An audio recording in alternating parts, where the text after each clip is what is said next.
Enggak, ini loh urusan apa, urusan ijazah palsu ini. Oh, sekolah ini ampun. Pak Jokowi rupanya terganggu ya dengan soal ijazah palsu itu ya, Bung Rocky, sampai kemudian kita tahu lah walaupun kesannya tidak by design gitu, tapi semua itu pasti by design. Tiba-tiba dia ketemu dengan teman-teman Fakultas Kehutanan UGM, terus ngomongin ijazah palsunya, terus kemudian tiba-tiba juga ada perempuan teman SD-nya yang memberikan testimoni soal Jokowi dan sebagainya gitu ya, kelihatannya ya, Bung Rocky ya. Itu semuanya bisa dibuatnya. Saya nonton video itu dan ya tiba-tiba terlihat Pak Jokowi bercakap-cakap dengan orang-orang yang membawa ijazah. Ya buat apa untuk pertemuan itu? Kebetulan kenapa ada ijazah di situ kan? Lalu ada macam-macam orang kasih testimoni. Tapi yang penting kan masalah ini udah didaftarkan dan besok akan mulai peradilannya kan. Ya. Jadi testimoni itu di depan pengadilan, bukan di dalam pertemuan-pertemuan ala kadarnya tuh. Tentu kita harus kasih poin bahwa pengadilan menerima pengaduan itu dan gugatan itu, maka Saudara Bambang Tri dan lawyer-lawyernya, ada Egisnya di situ, tentu siap dengan pembuktian kan. Jadi ini cuma soal alat bukti sebetulnya, atau ya, alat bukti yang harus dihadirkan di situ. Nah, teman-teman Pak Jokowi masih akan dipanggil sebagai sebagai saksi atau apalah tuh. Jadi kita tunggu aja besok. Yang sebetulnya kan gampang aja bahwa ya palsu nggak palsu itu kan pembuktian forensik aja kan. Ya, tangannya cocok apa enggak. Kalau pembuktian administrasi itu bukan pembuktian di dalam pengadilan, karena ini soal gugatannya ada palsu itu kriminal, bukan administrasi. Jadi palsu tidak palsu adanya di pengadilan. Karena kita nganggap ya apalah sekarang urgensinya lah Pak Jokowi sudah 2 periode jadi presiden gitu. Kecuali kalau Pak Jokowi mau maju 3 periode lagi itu jadi persoalan. Terus tapi ketika kemudian kita melihat apa yang dilakukan oleh polisi menangkap Bambang Tri dan Gus Dur, terus kemudian Gus Nur, kemudian Pak Jokowi setting berbagai event-event yang kesannya tidak sengaja tadi itu, jadi kita bertanya-tanya ada apa ya gitu. Padahal seharusnya kalau mereka nggak melakukan gitu, kita juga nggak ingin tertarik untuk membahas soal ini kan. Ya itu angle kita adalah kenapa kemudian Pak Jokowi seolah-olah defensif, kendati beliau merasa tenang, nggak ada soal tuh. Kan bahasa tubuh seseorang bisa kita bayangkan tuh bahwa ya ada senyum tapi ya ada bercanda tapi ini serius tuh. Kalau betul-betul ini nggak ada poinnya, bilang aja udahlah gampang lah, saya datang aja ke pengadilan selesai problem kan. Kan ini cuma membawa berkas doang. Ini kan pemeriksaan benda yang secara fisik bisa diuji di laboratorium kan. Ini sangat sederhana tuh. Tapi justru kerumitan yang sekarang membuat seorang makin lama makin percaya, oh kalau begitu bohong dong, ini memang sejarahnya tuh. Nanti ada forensik foto. Kan nggak bisa kita sekedar bilang ya foto dia yang itu, yang sana bilang enggak bukan yang itu. Ya udah ambil aja dimensi kriminal dari barang itu kan itu benda, setiap benda kan bisa menjadi saksi buat dirinya sendiri itu melalui peralatan analisis ilmu pengetahuan.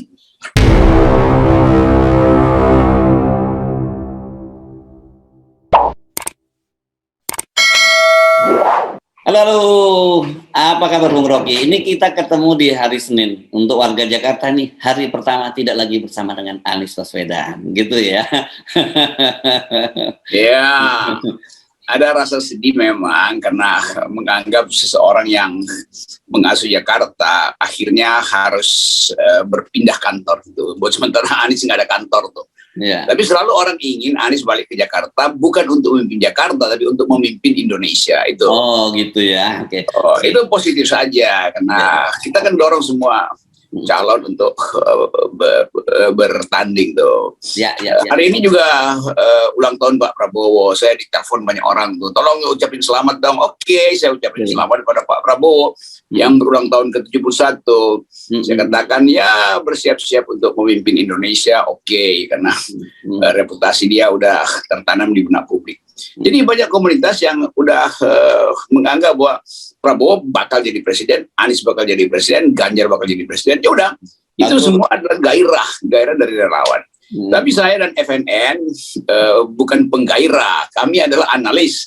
yang berupaya untuk mementahkan soal. Ya. Nah, karena kegairahan berlebih, maka kita mesti beritahu bahwa itu euforia itu bisa berbalik arah. Kenapa? Karena nggak ada kepastian. Lain kalau misalnya partai-partai itu dimungkinkan untuk memilih presiden tanpa perlu 20%. Nah, itu lain lagi itu kan. Kalau sekarang kan kasakusuk yang ada. Jadi jangan sampai euforia itu berhenti karena kasakusuk yang gagal. Kira-kira begitu tuh. Kan sinyal-sinyal itu menunjukkan bahwa potensi Anies dipasangkan jaket orange sama dengan potensi Ganjar dipasangkan jaket orange atau sama dengan Erlangga segala macam kan. Jadi tetap kita mesti tahu istana itu punya banyak peralatan, masih punya banyak peralatan. Dan justru bagian itu yang membahayakan demokrasi. Nah, memakai peralatan untuk mengganjal seseorang itu tinggal kita analisis ini dendam atau pesan sponsor dari oligarki kan gampang tuh. Jadi sebetulnya cuma itu, politik Indonesia cuma didesain oleh dua hal, pesan oligarki atau dendam antar kelompok, itu aja. Yes, oke. Soal presiden, soal Anies tentunya nanti kita bahas ya. Kita nanti bahas untuk perbincangan kita nanti sore. Pagi ini kita akan bahas topik yang saya kira juga cukup hangat karena update sedikit deh.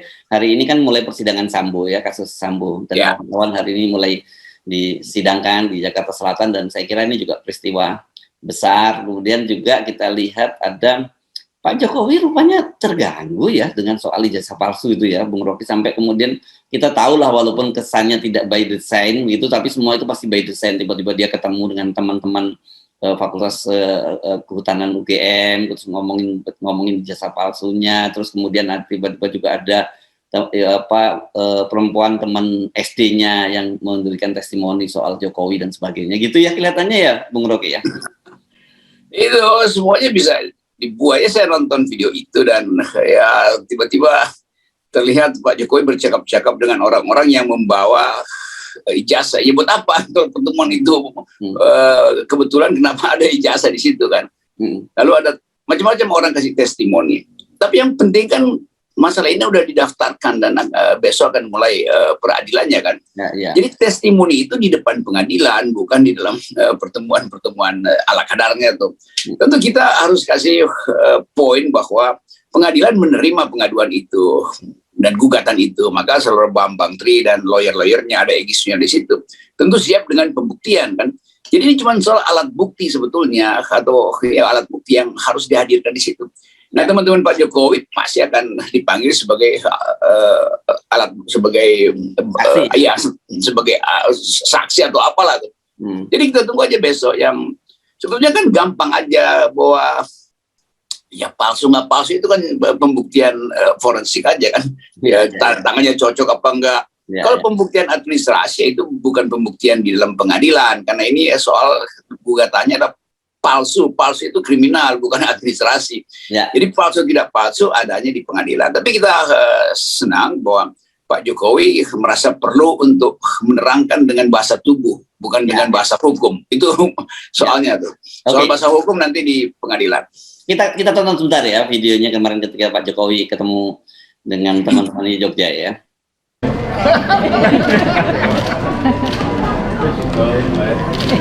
Enggak, ini loh urusan ijazah palsu ini. Sekolah ampun. Kalau Mas Desa kan masih komplit. Kalau yang SD kan sudah carinya di mana? Ada ketemu dua. Tapi yang dimasalahkan sebetulnya SMA ya Pak. Kan ada stempel masih SMP. ribuan kok. Kan ada SMP, ada double stempel gitu loh. Apa nih? SMPP 40 sama Itu SMA program pemerintah. Sebenarnya SMA 6 itu dianu sebagai SMPP ya, kayak dulu apa SMK sebelumnya apa toh? SMK. Semea kan jadi SMK. Jadi kejuruan perubahan. Susah nggak mudeng-mudeng. Kalau di SMA justru kalau teman saya kan kelas 3, kelas 2, kelas 1 semua, karena saya itu dulu juara umum, nggak sombong. Ya, kalau kita lihat tadi bahasa tubuh Pak Jokowi memang kelihatannya santai gitu ya, tapi saya kira pasti di dalam di bawah permukaan itu ada sesuatu yang serius. Kenapa sehingga perlu mendesain semacam itu? Kan perlu mengumpulkan kawan-kawan seperti itu yang udah lama terpisah, kemudian ada file-file lama harus dikumpulkan lagi dan sebagainya.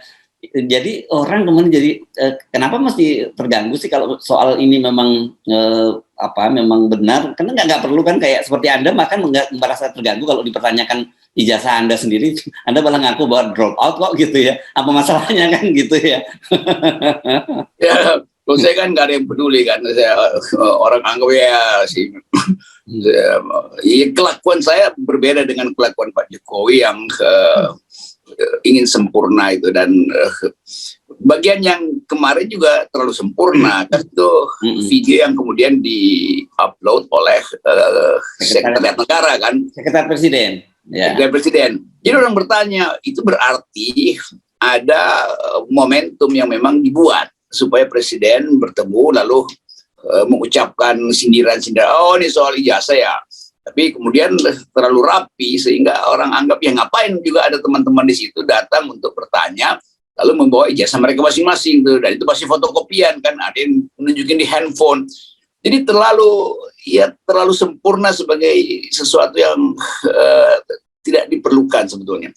Ya Pak Jokowi datang aja atau suruh orang bawa ini ijazah saya, tolong hakim datangin ahli forensik pohon, kan itu kertas berasal dari pohon kan, Pak Jokowi kan juga ahli tentang pohon. Jadi bilang aja, Bu ini kertas yang dicetak oleh pohon, bubuk kayu yang diambil dari sekitar Solo misalnya, atau bubuk kayunya dari Kalimantan, lalu dibandingkan tuh dengan punya teman yang lain, sama nggak bubuk kayunya aku? Kan itu pembuktian forensik aja. Tetapi publik kemudian memang berupaya untuk masuk dalam kecurigaan, karena udah bertahun-tahun soal itu nggak bisa diselesaikan. Coba dari awal dulu, masih zaman Pak Tito waktu itu, saya bercekcok juga di ILC dan menganggap bahwa ya Jokowi undercover itu biarin aja sebagai karya lalu dibahas di kampus. Tapi kemudian kan Pak Tito melarang itu dibahas di kampus. Padahal kebebasan akademik untuk membahas isu apa aja tuh bisa dinyatakan bahwa yang ditulis Bambang Tri itu bohong, tidak ada dasar akademisnya. Tapi karena nggak pernah dipersoalkan di kampus, sampai sekarang kita nggak tahu barang itu ada di mana yang Jokowi undercover. Lalu berlanjut sang penulis membuat seri yang kedua, lalu akhirnya masuk ke pengadilan.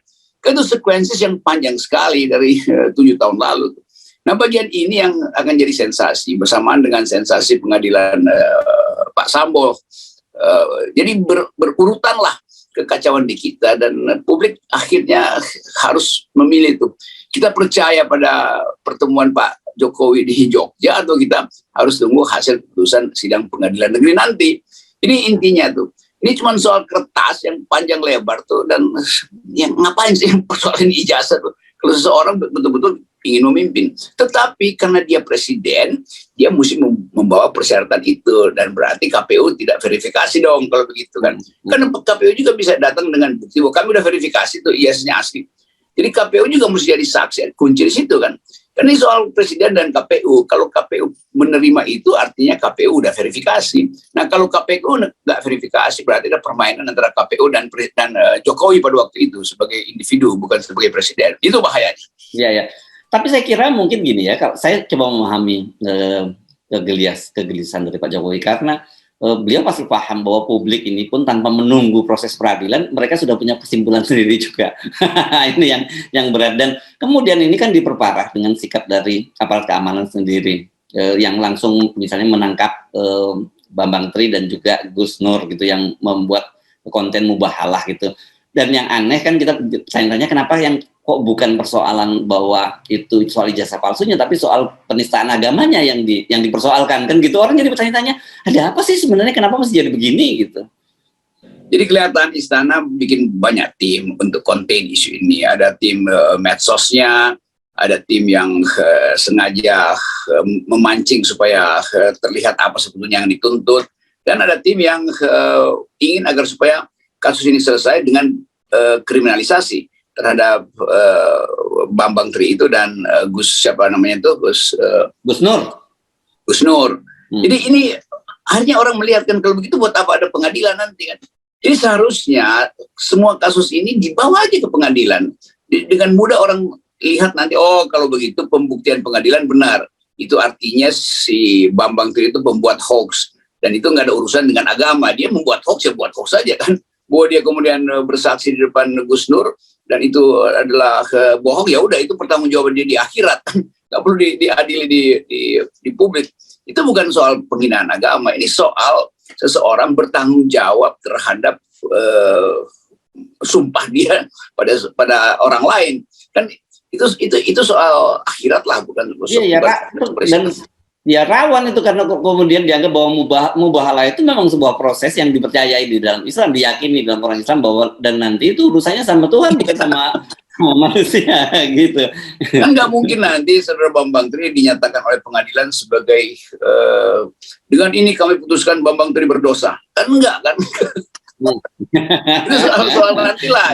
Jadi balik lagi pada soal ijazah ini publik Indonesia akhirnya mencari cara untuk menemukan kebenaran, dan kebenaran itu akhirnya lewat media sosial yang kemudian menjadi tekanan batin pada presiden, terutama pada keluarga Pak Presiden. Kan itu tiap hari dibicarain, padahal cuma soal ijazah tuh.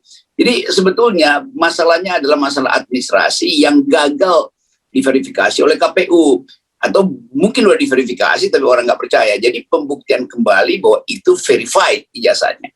Nah, verifikasi itu yang paling sempurna adalah verifikasi barangnya sah apa enggak tuh. Bukan kesaksian dari penanda tangan. Ya bisa aja penanda tangan berarti ya, tetapi bentuk dan isi materi apa namanya nih ya fisiknya itu kan cuma itu yang dibuktikan, gampang sekali kan. Panggil aja money changer juga bisa buktikan itu kan. Nah itu dalam soal kertasnya palsu apa kertas beneran atau kertas asli untuk mencetak ijazah. Iya. Ya sebenarnya kan ini kita selama ini kan menahan diri untuk tidak membahas soal ini, Bung Rocky ya, dan bahkan didorong-dorong oleh viewer kita. Saya tahu banyak sekali viewer soal ya kita nggak coba masuk, tapi karena kita nganggap ya apalah sekarang urgensinya lah Pak Jokowi sudah 2 periode jadi presiden gitu, kecuali kalau Pak Jokowi mau maju 3 periode lagi itu jadi persoalan. Terus tapi ketika kemudian kita melihat apa yang dilakukan oleh polisi menangkap Bambang Tri dan Gus Dur, terus kemudian Gus Nur, kemudian Pak Jokowi setting berbagai event-event yang kesannya tidak sengaja tadi itu, jadi kita bertanya-tanya ada apa ya gitu, padahal seharusnya kalau mereka nggak melakukan gitu, kita juga nggak ingin tertarik untuk membahas soal ini kan? Ya itu angle kita adalah kenapa kemudian Pak Jokowi seolah-olah defensif, kendati beliau merasa tenang, nggak ada soal tuh. Kan bahasa tubuh seseorang bisa kita bayangkan tuh bahwa ya ada senyum tapi ya ada bercanda tapi ini serius tuh. Kalau betul-betul ini nggak ada poinnya, bilang aja udahlah gampang lah, saya datang aja ke pengadilan selesai problem kan. Kan ini cuma membawa berkas doang. Ini kan pemeriksaan benda yang secara fisik bisa diuji di laboratorium kan. Ini sangat sederhana tuh. Tapi justru kerumitan yang sekarang membuat seorang makin lama makin percaya, oh kalau begitu bohong dong ini memang sejarahnya tuh. Nanti ada forensik foto. Kan nggak bisa kita sekedar bilang ya foto dia yang itu, yang sana bilang enggak bukan yang itu. Ya udah ambil aja dimensi kriminal dari barang itu kan itu benda, setiap benda kan bisa menjadi saksi buat dirinya sendiri itu melalui peralatan analisis ilmu pengetahuan. Iya. Saya membayangkan kan begini ya, ini kalau masih terus begini apapun, bahkan kemarin kita udah bicara bahkan sekalipun kemudian Tuhan yang meyakinkan bahwa ijazah Pak Jokowi itu asli, kalau prosesnya atau cara yang ditempuh oleh pemerintah seperti ini, orang tetap tidak akan percaya, pasti akan tetap mengendap soal kecurigaan itu. Saya membayangkan mungkin sebenarnya Pak Jokowi bisa meniru apa yang dilakukan oleh Pak SBY dengan meskipun dengan kasus yang berbeda. Ketika dia nama baiknya dicemarkan gitu, beliau datang sendiri ke Polda melaporkan itu, dan kemudian ya persoalannya selesai ketika apalagi yang menyampaikan penghinaan itu kemudian minta maaf kan, selesai kasusnya. Case close. Saya bayangkan juga kalau Pak Jokowi datang bisa dengan senang hati datang ke pengadilan bahwa buktinya saya kira itu jauh lebih elegan dan soalnya akan selesai gitu, Bung Rocky. Ya kan gampang, Pak Jokowi betul datang aja ke kepolisian mengatakan saya diverifikasi oleh KPU, jadi persoalin KPU-nya tuh kan gampang. Jadi Pak Jokowi lempar aja bolanya ke KPU tuh. Kalau bilang mana buktinya, ngapain saya kasih bukti? Bukti saya adalah saya dinyatakan sebagai bisa mencalonkan diri sebagai presiden. Artinya ijazah saya asli. Siapa yang bilang itu asli? Ya KPU. Maka yang periksa KPU. Kenapa KPU nggak periksa dengan baik? Tuh, sehingga saya sekarang mesti direpotkan. Kan dengan mudah begitu tuh. Atau tadi ya datang aja Pak Jokowi bilang, daripada capek-capek kalian bangsa Indonesia ini terbelah lagi hanya soal sepotong kertas. Ini kertasnya tuh. Silakan Pak Polisi panggil forensiknya. Sekarang kita tunggu hasilnya tuh. Kan gampang itu. Jadi justru diperpanjang, orang makin lama curiga. Nanti kalau keputusan pengadilan bilang itu ijazah asli, orang tetap nggak percaya akhirnya kan. Karena dianggap udah ada rekayasa dari awal, ditangkap, di buzzernya udah bekerja tuh. Padahal ini hal dengan satu orang yang meminta kejelasan karena merasa prosedur pencalonan itu tidak sah secara administrasi karena ada ijazah yang dipertanyakan yang udah dari 7 tahun lalu sebetulnya. Gitulah hiruk pikuk yang nggak tahu apa ujungnya tuh. Saya nggak tahu apakah ini masuk noise atau voice ini bagian ini. Buat sebagian orang bisa marah kalau kita sebut ini noise kan. Buat mereka ini serius kan gitu. Voice ini gitu. Iya kan orang menunggu Jokowi di-impeach sebetulnya kan begitu kan. Ini kan memang bisa di-impeach karena berbohong, itu bisa aja tuh. Tapi fakta-fakta ini bisa jadi panjang nanti kalau dibicarakan bagian pidananya tuh. Nah bagian yang non pidana ya Pak Jokowi yang ambil inisiatif sebetulnya tuh. Suruh aja lawyer buat bawa. Kan kalau Pak Jokowi bilang udah nggak punya, saya udah nggak punya ijazah, emang udah hangus segala macam tuh. Ya udah lalu selesai masalahnya kan. Nanti orang mempertanyakan tuh kalau begitu arsipnya masih ada, silakan kalian cari. Masa saya yang suruh cari arsipnya tuh? Ngeyel aja Pak Jokowi kayak gue ngeyel. Oke, mari kita ke lanjutannya karena besok pasti juga akan jadi fokus perhatian publik sidangnya di Pengadilan Negeri Jakarta Selatan kalau nggak salah ya itu gugatannya ya dan yang menjadi pertanyaan juga kan karena apakah Bambang Tri karena sekarang dia sudah ditahan juga bisa dihadirkan di situ sebagai seorang yang menggugat kan harusnya begitu. Dan kita bahas sedikit saja nih soal Sambo yang saya kira ini kan baru proses awal ya. Bu Rok ini lebih pada euforianya orang melihat bagaimana mereka para tersangka ini dibawa ke pengadilan. Tetapi tetap saja buat banyak orang ini adalah ingin tahu seperti apa endingnya karena ada bayang-bayang bahwa kemungkinan sangat besar kalau lihat konstruksi hukumnya Sambo bisa saja bebas gitu. Ya itu juga yang orang lainnya nggak percaya lagi. Tapi kan publik nggak punya energi yang harus dibagi ya. Ini ada soal ijazah, lalu ada soal Sambo tuh. Tapi kelihatannya bangsa ini memang sedang menderita dengan segala macam kasus tuh. Dan penderitaan itu yang membuat kita merasa kalau ini berlanjut, satu waktu dia meledak menjadi social unrest yang masif. Sehingga orang menolak pemilu tuh. Kalau saya memang ingin lakukan LBP, Liga Boykot Pemilu. Dan itu memang saya rencanakan sebagai protes moral, tentu bukan sebagai makar. Tapi yang berbahaya kalau protes moral itu berubah menjadi ya kekacauan, jadi kakofonik, lalu timbul akibat-akibat yang kriminalistik itu. Lalu Pak Jokowi perintahkan seperti dia perintahkan kemarin supaya kepolisian itu tegas itu. Padahal kepolisian lagi punya problem moral tuh. Nanti rakyat merasa itu tegas karena diperintah. Kalian masih masalah tuh, itu pengadilan Sambo nggak jelas arahnya tuh. Jadi semua bagian ini yang dari awal kita usulkan diperiksa hati-hati itu bahwa kerentanan ekonomi dan sosial itu, kerentanan etis bisa tiba-tiba jatuh bersamaan dengan ketidakpercayaan pada pengadilan yang sedang memeriksa kasus ijazah palsu atau kasus Pak Sambo nanti itu. Ini bagian yang berat tuh dan mata internasional menunggu Indonesia celaka sebetulnya karena soal proksi politik global. Untuk sementara kita nikmati dulu apapun yang terjadi semua kekacauan ini. Ya kita nikmati sebagai bagian yang harus terjadi. Karena dari awal ini mesti dibuka, mesti ada outlet secara maksimal. Yes, oke. Thank you Bung Rocky dan cara pandang kita kenapa kita bisa menikmati. Orang pasti bingung kenapa sih Bung Rocky sama Bung itu selalu ngomong bisa nikmati kekacauan karena kita cara memandangnya dengan 0%. Jadi ya supaya tertib, damai karena itu mulai dari 0%. Ya. Oke, terima kasih. Ya.